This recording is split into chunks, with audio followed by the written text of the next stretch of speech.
चौथा प्रश्न, मैं उदास क्यों हूं?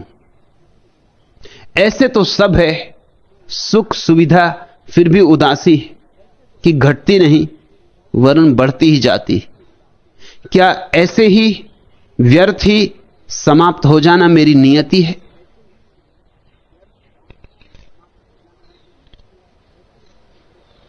उदास हो तो अकारण नहीं हो सकते। तुम्हारे जीवन दर्शन में कहीं भूल होगी। तुम्हारा जीवन दर्शन उदासी का होगा। तुम्हें चाहे सचेतन रूप से पता हो या ना हो,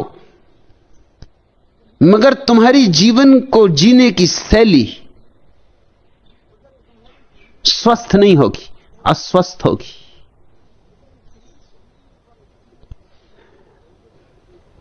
तुम जीवन को ऐसे ढो रहे होगे जैसे कोई बोझ को ढोता है। मैंने सुना है एक सन्यासी हिमालय की यात्रा पर गया था। भरी दोपहर, पहाड़ की ऊंची चढ़ाई, सीधी चढ़ाई, पसीना पसीना, थका मांदा, हांफता हुआ अपने छोटे से बिस्तर को कंधे पर ढोता हुआ चढ़ रहा है। उसके सामने ही एक छोटी सी लड़की, पहाड़ी लड़की, अपने भाई को कंधे पर बिठाए हुए चढ़ रही। वह भी लथपथ है पसीने से, वह भी हाँफ रही। सन्यासी सिर्फ सहानुभूति में उससे बोला, बेटी तेरे ऊपर बड़ा बोझ होगा। उस लड़की ने, उस पहाड़ी लड़की ने, उस भोली लड़की ने आंख उठा के सन्यासी की तरफ देखा और कहा, स्वामी जी बोझ आप लिए, ये मेरा छोटा भाई है। बोझ में और छोटे भाई में कुछ फर्क होता। तराजू पर तो नहीं होगा। तराजू को क्या पता कि कौन छोटा भाई है और कौन बिस्तर है। तराजू पे तो यह भी हो सकता है कि छोटा भाई ही ज्यादा वजनी रहा हो। साधु का बंडल था, बहुत वजनी हो भी नहीं सकता। पहाड़ी बच्चा था, वजनी होगा। तराजू तो शायद कहे कि बच्चे में ज्यादा वजन है। तराजू के अपने ढंग होते, मगर हृदय के तराजू का तर्क और है। उस लड़की ने जो बात कही, सन्यासी ने अपनी आत्मकथा में लिखा है। उनका नाम था भवानी दयाल। उन्होंने अपनी आत्मकथा में लिखा है कि मुझे ऐसी चोट पड़ी कि इस छोटी सी बात को मैं अब तक न देख पाया। इस भोली भाली लड़की ने कितनी बड़ी बात कह दी, छोटी सी बात में कितनी बड़ी बात कह दी। छोटे भाई में बोझ नहीं होता। जहां प्रेम है वहां जीवन निर्भर होता है। तुम जरूर अप्रेम के ढंग से जी रहे हो। तुम्हारा जीवन दर्शन भ्रांत है, इसलिए तुम उदास हो। हालांकि तुमने जब प्रश्न पूछा होगा तो सोचा होगा कि मैं तुम्हें कुछ ऐसे उत्तर दूंगा जिनसे सांत्वना मिलेगी, कि मैं कहूंगा कि नहीं, पिछले जन्मों में कुछ भूल चूक हो गई, उसका फल तो पाना पड़ेगा। अब निपटा ही लो, किसी तरह बोझ है ढो ही लो, खींच ही लो। राहतें मिलती हैं ऐसी बातों से, क्योंकि अब पिछले जन्म का क्या किया जा सकता है। जो हुआ सो हुआ, किसी तरह बोझ है ढो लो। मैं तुमसे ये नहीं कहता कि पिछले जन्म की भूल है जिसका तुम फल अब भोग रहे हो। अभी तुम कहीं भूल कर रहे हो, अभी तुम्हारे जीवन के दृष्टिकोण में कहीं भूल है। पिछले जन्मों पर टाल के हमने खूब तरकीबें निकाल ली। असल में पिछले जन्म पर टाल दो तो फिर करने को कुछ बचता नहीं, फिर तुम जैसे हो सो हो। अब पिछला जन्म फिर से तो लाया नहीं जा सकता। जो हो चुका सो हो चुका। किए को अन किया किया नहीं जा सकता। अब तो ढोना ही होगा, खींचना ही होगा, उदास रहना ही होगा। नहीं, उदास रहने की कोई भी जरूरत नहीं, कोई अनिवार्यता नहीं। मैं तुमसे यह बात कह दूं कि परमात्मा के जगत में उधारी नहीं चलती। पिछले जन्म में कुछ गलती की होगी, पिछले जन्म में भोग ली होगी। परमात्मा कल के लिए हिसाब नहीं रखता। वो ऐसा नहीं कि आज नगद कल उधार।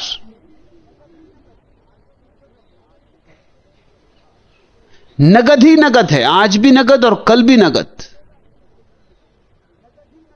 आग में हाथ डालोगे अभी जलेगा कि अगले जन्म में जलेगा?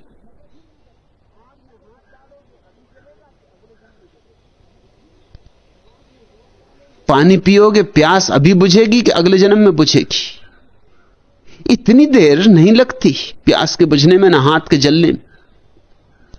मेरे देखे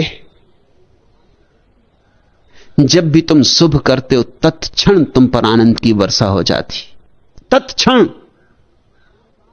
देर अबेर नहीं होती। तुमने कहावत सुनी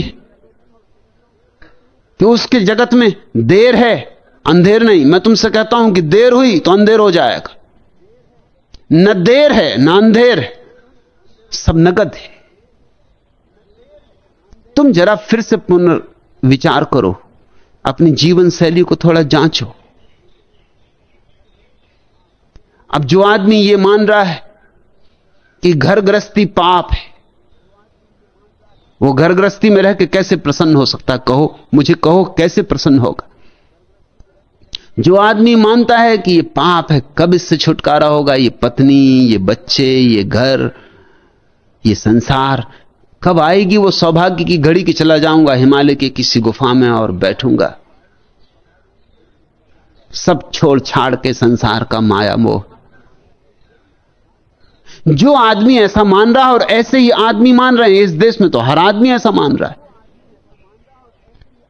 जो अभी अभी घोड़े पर सवार होकर दूल्हा बन के जा रहा है, शहनाई बज रही, वो भी ऐसा मान रहा है कि पाप में पड़ रहा हूं। शहनाई अभी ही फीकी हो गई, फूल अभी कुम्हला गए, दुल्हन को लेके आया है डोले पर, दुल्हन अभी मर गई, लाश आ रही है घर। अब तुम्हारे चित्त के मूल स्रोत ही जैसे विषाक्त कर दिए गए। तुम्हें इतनी गलत बातें सिखाई गई। मेरे पास युवक आ जाते, वो मुझसे पूछते हैं कि शादी करें या ना करें। आप क्या कहते हैं? मां बाप पीछे पड़े, पाप में उलझाना चाहते। उन्हें पता नहीं कि मैं जरा और ढंग का आदमी हूं। वो और साधु सन्यासियों के पास जाके ऐसी बात कहते तो वो बड़े प्रसन्न होते कि बेटा तू बड़ा सात्विक है, तू बड़ा धार्मिक है, मां बाप की बातों में मत पड़ना, ये तो माया मोह में उलझाने की बात है, तेरे भीतर बड़ा बोध जगा है। जब मुझसे कोई ऐसा कहता है कि मुझे पाप में उलझा रहे हैं, तो मैं थोड़ा सोचता हूं कि यह युवक अगर विवाह करेगा तो मुश्किल में पड़ेगा, अगर नहीं विवाह करेगा तो मुश्किल में पड़ेगा। इसकी जिंदगी में उदासी नियति हो जाएगी। नहीं विवाह करेगा तो इसकी प्रकृति बदला लेगी, इसके जीवन की सहज आकांक्षाएं अतृप्त रह जाएंगी, तो चित्त खिन्न रहेगा, दबाएगा वासनाओं को, वे उभर उभर के आएंगी, तो जीवन एक अंतः संघर्ष हो जाएगा, एक आत्मिक कलह हो जाएगी। ये 24 घंटे अपने से लड़ेगा, और जो अपने से लड़ रहा है वह प्रसन्न नहीं हो सकता। उसकी ऊर्जा तो लड़ाई में ही क्षीण हो जाती, उसकी ऊर्जा फूल बनने को बचती ही नहीं, उसके भीतर कभी सहस्त्रार नहीं खिलता, नहीं खिल सकता। और अगर यह विवाह कर लेगा तो अभी से यह कह रहा है कि पाप, तो यह बोझ ढोएगा, ये पत्नी, ये बच्चे, ये घर द्वार, और उदास रहेगा। हमारी जीवन को देखने की पद्धति में कहीं बुनियादी भूल है, हमारा गणित गलत है। तुम कहते हो मैं उदास क्यों? तुम उदास हो क्योंकि तुम्हारा फलसफा, तुम्हारा दर्शन शास्त्र तुम्हें उदास कर रहा है। तुमने जिन धर्मों को पकड़ लिया है वो तुम्हें उदास कर रहे हैं। तुम छुटकारा पाओ इन सारी दृष्टियों से। तुम जीवन को जरा ज्यादा सरलता से जीने की शुरुआत करो। सिद्धांतों और शास्त्रों की आड़ मत लो जीवन को जीने में। जीवन को जियो सरलता से, सहजता से, थोड़े नैसर्गिक, थोड़े प्राकृतिक, और तुम्हारे जीवन में भी उत्फुल्लता आएगी। अगर गुलाब को यह ख्याल आ जाए कि खिलना पाप है, तो फिर फूल खिलेगा तो भी उदास होगा, नहीं खिलेगा तो गुलाब के प्राणों में पीड़ा होगी कि बिना खिलाऊं। फूल टूटना चाहेगा, कली खुलना चाहेगी, और वृक्ष उसे दबाएगा और खुलने ना देगा तो आत्मघाती हो जाएगा। और अगर खुलने दिया, फूल खिला, तो उदास खिलेगा फूल, उसमें सुवास नहीं होगी, जिंदगी नहीं होगी, उसमें मौत की छाप होगी। गलत दृष्टियों ने तुम्हें जन्म से ही मार डाला है, मगर वे दृष्टियां बड़ी प्राचीन हैं, बड़ी सम्मानित है, परंपरा से बड़ी समादृत है। तुम्हें याद भी नहीं है कि तुमने गलत दृष्टियां पकड़ रखी, और फिर तुम उदास होते हो, तो स्वभावतः प्रश्न उठता है कि मैं उदास क्यों। और फिर तुम उन्हीं महात्माओं के पास जाते हो जिन्होंने तुम्हारी उदासी के सारे बीज बोए। वो तुम्हें सांत्वना देते हैं कि पिछले जन्मों के पाप के कारण उदास, अब इस जन्म में मत करना, नहीं तो अगले जन्म में भी उदास रहोगे। उन्हीं की बातों के कारण तुम इस जन्म में उदास हो, उन्हीं की बातों के कारण तुम अगले जन्म में उदास रहोगे। कब तुम अपने महात्माओं से मुक्त होगे? परमात्मा की सुनो, महात्माओं से मुक्त हो। और परमात्मा की सुनना हो तो बीच से सारे महात्माओं को हटा दो। तुम्हारे भीतर ही निश्चल चेतना में उसका स्वर गूंजेगा, वहीं ध्यान जमाओ, शांत होकर वहीं बैठो, वहीं से आने दो उद्घोष, वहीं से आने दो आवाज, वहीं से आने दो उपदेश, और उसी की मान के चलो। और मैं तुमसे कहता हूं कि तुम्हारी जिंदगी में प्रसन्नता ही प्रसन्नता फैल जाएगी। इस कोने से लेकर उस कोने तक दीपावली ही दीपावली हो जाएगी, दिए ही दिए जल जाएंगे।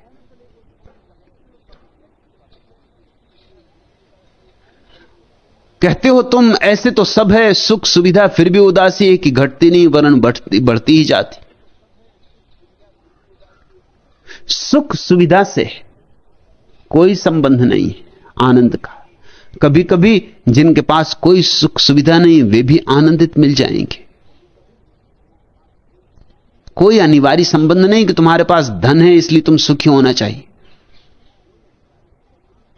सुख तो एक कला है, प्रसन्नता एक कला है, एक राज है। जिसको आता है उसके पास धन ना हो तो भी प्रसन्न होता है, और धन हो तो निश्चित ही होता है।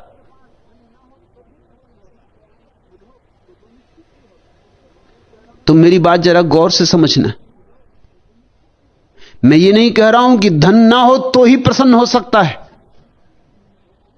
मैं ये भी नहीं कह रहा हूं कि धन हो ही तो ही कोई प्रसन्न हो सकता है। ये दोनों बातें अधूरी हैं, अधकचरी। जिसको प्रसन्न होना आता है वो कहीं भी प्रसन्न हो सकता है। जिसे नाचना आता है वो टेढ़ा आंगन हो तो भी नाच सकता है। जिसे नाचना आता है वो जेल की काली कोठरी में भी नाच सकता है। जिसे बांसुरी बजाना आता है वो अंधेरी से अंधेरी अमावस में भी बांसुरी बजा सकता है। और बांसुरी बजाना ना आता हो और तुम्हें महल में बिठा दिया जाए तो तुम करोगे क्या? झोपड़े में उदास थे, महल में और उदास हो जाओगे। क्यों और हो जाओगे? क्योंकि झोपड़े में एक आशा थी कि अगर महल होगा तो प्रसन्न होंगे। अब वो आशा भी गई।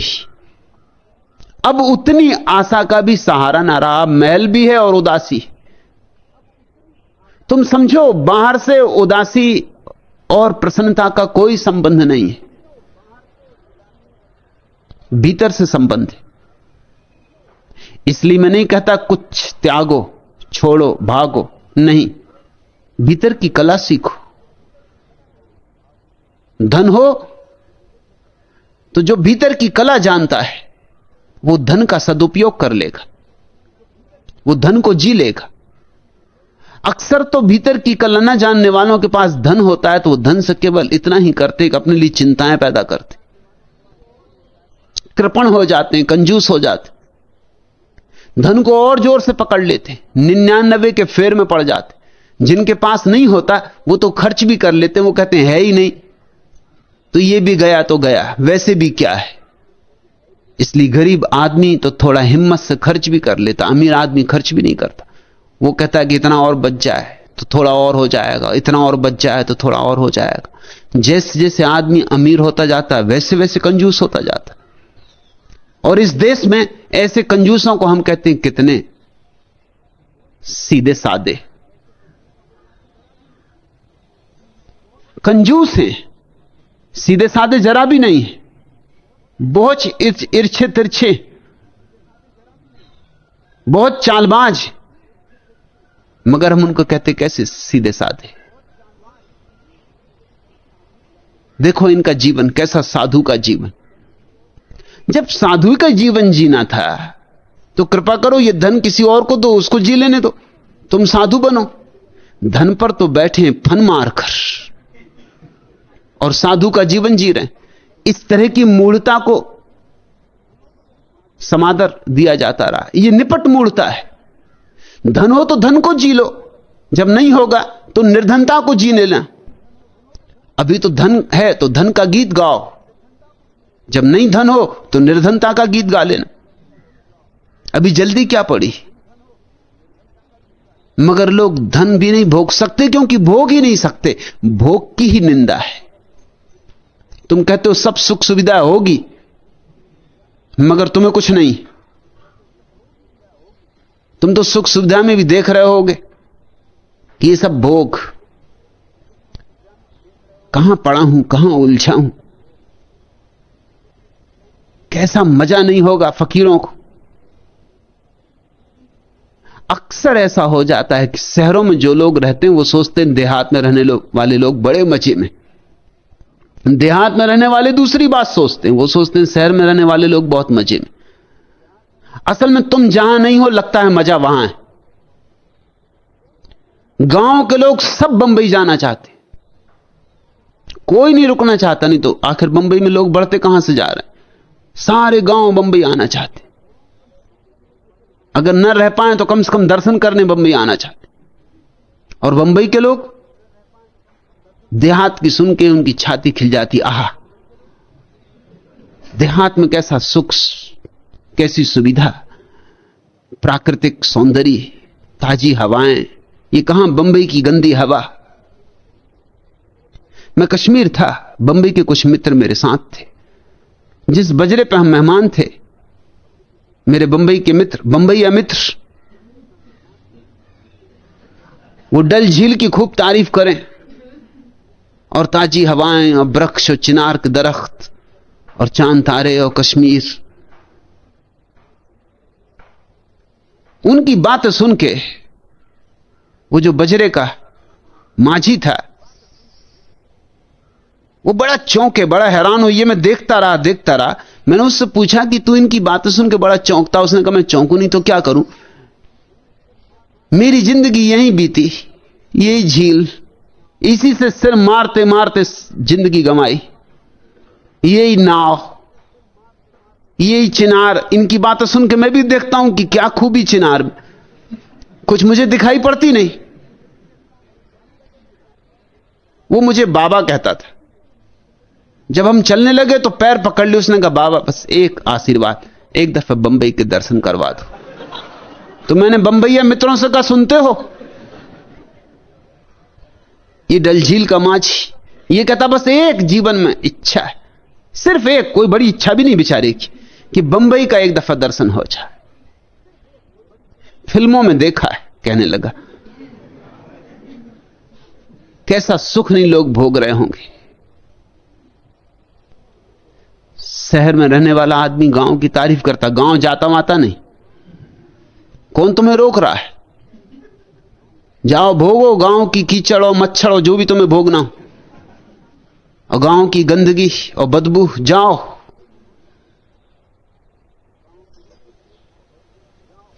गांव जाता करता नहीं, शहर में बैठ के विचार करता है। महल में बैठा आदमी सोचता आहा जिनके पास कुछ नहीं, घोड़े बेच के सोते, क्या मस्ती की नींद, फकीरों की नींद। एक हम कि रात भर चिंता ही चिंता। और वो जो फकीर है वो देख रहा है कि महल में मजा चल रहा होगा, राग रंग चल रहा होगा। बड़ी उल्टी दुनिया है। मैंने सुना है एक बार बनारस में एक महात्मा की मृत्यु हुई और उसी दिन एक वैश्या की भी मृत्यु हुई। दोनों आमने सामने रहते थे। अक्सर महात्मा और वैश्या आमने सामने रहते, दोनों का बड़ा पुराना लेन देन। महात्मा के बिना वैश्या नहीं हो सकती और वैश्या के बिना महात्मा नहीं हो सकता। जिस दिन दुनिया में महात्मा नहीं होंगे वैश्याएं समाप्त हो जाएंगी, क्योंकि वैश्याओं को पैदा कैसे करोगे? महात्मा सिखाता है काम वासना को दबाओ, और जब महात्मा का पाठ सीख लिया तो फिर वैश्या पैदा होती। वो दबी हुई काम वासना वैश्या को पैदा करती। अगर वैश्याएं मिटानी तो पहले महात्मा मिटाने होंगे। सो कहानी ठीक ही मालूम पड़ती है, तर्कयुक्त मालूम पड़ती। महात्मा और वैश्या आमने सामने रहते थे, दोनों साथ साथ मर गए। देवदूत लेने आए। महात्मा तो बहुत नाराज हुआ, क्योंकि उसको नरक की तरफ ले चले, पाताल की तरफ, जहां आजकल अमेरिका है। और वैश्या को स्वर्ग की तरफ ले चले, आकाश की तरफ। महात्मा ने कहा रुको, ये जाति हो रही, मैं महात्मा हूं, लगता है कुछ भूल चूक हो गई। दफ्तर की कोई भूल मालूम होती, स्वर्ग मुझे ले जाना चाहिए। देवदूत हंसने लगे। उसने कहा, उन्होंने कहा शक हमें भी हुआ था, तो हमने परमात्मा से पूछा कुछ भूल चूक तो नहीं हो गई कि महात्मा को नरक ले जाना, वैश्या को स्वर्ग? हमें भी शंका उठी थी, तो हम पूछ के ही आए। अच्छा हुआ हम पूछ के ही आए। महात्मा ने कहा कोई भूल चूक नहीं हुई, यही शाश्वत नियम है। शाश्वत नियम? हम नए नए देवदूत हैं, सिक्खड़ हैं, सच पूछो तो यह हमारा पहले ही काम है, तो हमें तो कुछ पता नहीं शाश्वत नियमों का। तो हम और भी चौंके। हमने पूछा आपका मतलब क्या? तो उन्होंने कहा बात यह है कि महात्मा जिंदगी भर यह सोचता रहा कि मजा वैश्या के घर हो रहा, और वैश्या जीवन भर सोचती रही, रोती रही कि मजा है, आनंद है तो महात्मा के झोपड़े में। महात्मा करता था पूजा, बजाता था घंटी मेरे सामने, सताता था मुझको घंटी बजा बजा के। अब किसी के भी सामने घंटी बजाओगे तो तुम समझ सकते हो। और रोज रोज और पानी चढ़ा रहे हो, चाहे ठंड हो चाहे गर्मी हो, तो घंटी तो मेरे सामने बजाता था, लेकिन इसका दिल लगा रहता था वहां वैश्या की तरफ। खिड़की में खड़े होकर ऐसे तो राम राम राम राम राम राम करता था, माला जपता था, मगर देखता रहता था खिड़की से वैश्या को। रात को उठाता था, उठता था राम राम कहते हुए, बुलाता था मुझे और मुझको भी जगा देता था। मगर वैश्या के घर नाच चल रहा है, गीत चल रहा है, वीणा बज रही, मस्त होकर लोग वाह वाह कर रहे हैं। दिल में इसके बड़े खटक होती थी कि मैं भी कहां उलझ गया हूं, ये कौन सी महात्मागिरी में फंस गया। मजा वहां है, इधर तो उदासी ही उदासी। और वैश्या को जब भी समय मिलता था तब वो रोती थी। जब महात्मा मंदिर में घंटी बजाता और पूजा उठती, धूप जलती और सुगंध वैश्या तक पहुंचती, तो वो रोती थी कि एक मैं अभागिन, यूं ही जिंदगी बीत जाएगी, परमात्मा को कब पुकारूंगी। उसने कभी पुकारा नहीं, मगर उसके आंसू मुझ तक पहुंच गए, और ये मुझे रोज पुकारता रहा, लेकिन इसकी पुकार में पुकार थी ही नहीं, क्योंकि प्राणों का आह्वान नहीं था। इसे नरक ले जाओ, वैश्या को स्वर्ग ले आओ। ऐसा कुछ आदमी का चित्त है जो जहां नहीं वहां होना चाहता है। तुम कहते हो सुख सुविधा में हो, मगर तुम हो नहीं वहां सुख सुविधा में। तुम सोचते यही होगी फकीर मजे में, सन्यासी मजे में, महात्मा मजे में। इसलिए तुम भीतर ईर्ष्या से जल रहे हो और ईर्ष्या उदासी लाएगी। जहां हो वहीं मजे में हुआ जा सकता है। जैसे हो वहीं कला है जीवन को जीने की। तुम जीवन की कला से चूक रहे हो और तुम कहते हो ये बढ़ती जा रही उदासी, घटती नहीं। वो तो बढ़ेगी। उम्र जैसे जैसे बढ़ेगी वैसे वैसे हताश होने लगोगे कि इतने दिन और गए, अब दिन थोड़े बचे, ये तो सांझ आने लगी, ये तो सूरज डूबने को होने लगा, ये मौत दरवाजे पर दस्तक देने लगी, हाथ पैर लड़खड़ाने लगे, बुढ़ापा आने लगा, अब तक कुछ पाया नहीं। तो और घबराहट बढ़ जाएगी और उदासी बढ़ जाएगी। लेकिन ये मत सोचो कि क्या ऐसे ही व्यर्थ ही समाप्त हो जाना मेरी नियति। नहीं, किसी की भी नियति व्यर्थ समाप्त हो जाना नहीं है। नियति तो है सच्चिदानंद हो जाना, नियति तो है परमानंद हो जाना। लेकिन उस नियति को पूरा करने के लिए भी तो कुछ करो। बीज को डालो जमीन में तो अंकुरित होगा। पत्थर पर रख दोगे तो क्या करे बीज, कैसे अंकुरित हो? और जमीन में भी डाल दोगे और कभी पानी ना डालोगे तो भी क्या करे बीज, कैसे अंकुरित हो? और पानी भी डाल दोगे और धूप ना मिलने दोगे, छाता लगा के रख दोगे बीज पर, तो क्या करे बीज?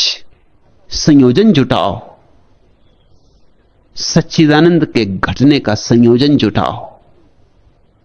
बीज को गिरने दो भूमि में, जल से सींचो, धूप आने दो। फिर कुछ करना नहीं है तुम्हें, और कुछ खींच खींच के पत्ते नहीं निकालने, अपने से निकलेंगे। फिर तुम्हें कलियों को पकड़ पकड़ के खोलना नहीं पड़ेगा। तुम्हें कुछ नहीं करना है, तुम्हें सिर्फ व्यवधान हटा देने। तो कुछ सूत्र की बातें तुमसे कह दूं। एक, यह जीवन परमात्मा की भेंट है। तुम सौभाग्यशाली हो कि जीवित हो, इसको आधारशिला बनाओ। यह किन्हीं पापों का दंड नहीं है, यह परमात्मा की तरफ से सौगात है। अगर होगा तो पुण्यों का फल होगा। इतना प्यारा जीवन, इतना अद्भुत जीवन, इतना रहस्यमय लोक, और पापों का दंड। हटा दो उस पत्थर को और तुम्हारा बीज भूमि में पड़ जाएगा। फिर तुम जहां हो वहीं आनंद से जीने की चेष्टा करो। जहां तुम नहीं हो वहां के विचार छोड़ो, क्योंकि वे विचार केवल समय को खराब करवाते। और ऐसा एक भी आदमी नहीं, ऐसी एक भी स्थिति नहीं है जहां कुछ ना कुछ आनंद संभव ना हो। जो तुम्हारे लिए संभव हो वहीं जितना संभव हो उतना आनंद से जियो। जीसस का एक अद्भुत वचन है कि जिनके पास है उन्हें और दिया जाएगा, और जिनके पास नहीं है उनसे वही भी ले लिया जाएगा जो उनके पास है। अगर तुम आनंद चाहते हो तो थोड़े आनंदित हो तो तुम्हें और आनंद दिया जाएगा। तुमने ये बात तो जब सुनी है ना कि धन धन को खींचता है, यह सच है। ध्यान भी ध्यान को खींचता है, यह भी उतना सच है। आनंद भी आनंद को खींचता है, यह भी उतना सच है। जो आदमी थोड़ा सा आनंदित हो जाता है वो और ज्यादा आनंदित हो जाता है। तुम थोड़े तो आनंदित हो ही सकते हो। कितने ही उदास हो, जरा जीवन का पहलू बदलो, जरा जीवन को आशा से देखो, निराशा से नहीं। मैंने सुना है एक आशावादी एक बार गिर पड़ा मकान से, न्यूयॉर्क का मकान 70वीं मंजिल से गिर पड़ा, चला नीचे की तरफ। आशावादी था, कभी किसी ने उसके मुंह से दुख की कोई बात नहीं सुनी थी। हर चीज में कुछ ना कुछ अच्छा खोज लेता था। शुभ्र पहलू को देखना उसका अभ्यास था। उसको जीवन में सदा ही आनंदित लोगों ने पाया था। आज लोग खिड़की से झांक झांक के पूछने लगे क्या हाल है, क्योंकि अब तो पक्का था कि आज तो कहेगा कि मारे गए। लेकिन पता है उसने क्या कहा? उसने कहा अब तक तो आनंद ही आनंद, अब तक।